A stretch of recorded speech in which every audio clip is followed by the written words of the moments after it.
Pekan Kebudayaan Daerah Sumatera Selatan yang dilaksanakan di Taman Budaya Sriwijaya merupakan salah satu upaya untuk menjaga eksistensi budaya lokal Sumatera Selatan, mulai dari kerajinan tekstil hingga permainan tradisional untuk dikenalkan kepada generasi muda.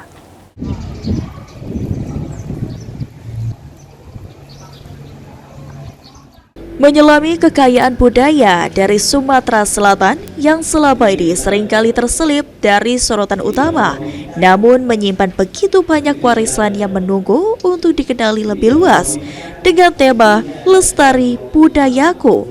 Pameran tahunan yang diadakan di Taman Budaya Sriwijaya Sumsel bukan hanya menjadi ajang untuk memamerkan, melainkan juga untuk mengangkat, merawat, dan mengedukasi agar budaya lokal tidak sekadar dimiliki oleh generasi terdahulu, tetapi menjadi bagian hidup generasi sekarang dan yang akan datang.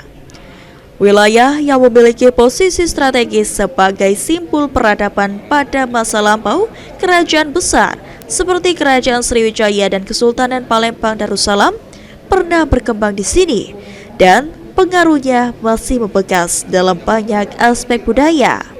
Seperti lapisan warisan tak benda ialah tarian Tari Gending Sriwijaya, lagu daerah tembang Batang Hari 9, maupun kerajinan tenun songket yang menjadi identitas daerah. Agung mengatakan salah satu fokus utama dalam pameran ini adalah pengenalan batik dari Sumatera Selatan. Batik yang selama ini belum dikenal secara luas, seperti batik dari beberapa wilayah di Pulau Jawa melalui Lokakarya Batik yang melibatkan 17 kabupaten kota.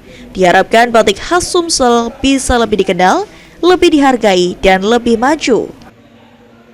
Di mana budaya kita yang sangat kaya dan beragam ini harus kita sama-sama kolaborasi untuk berupaya melestarikan, sehingga jati diri kita akan terus terjaga melalui budaya, dan kita akan melibatkan 17 kabupaten kota, baik itu seniman, budayawan, pelajar, mahasiswa, sehingga semuanya bersama-sama bergerak untuk memajukan budaya di Sumatera Selatan.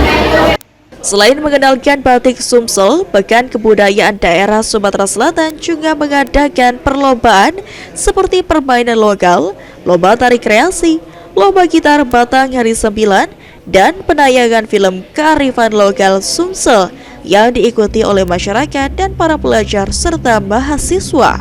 Suryadi, PAL TV.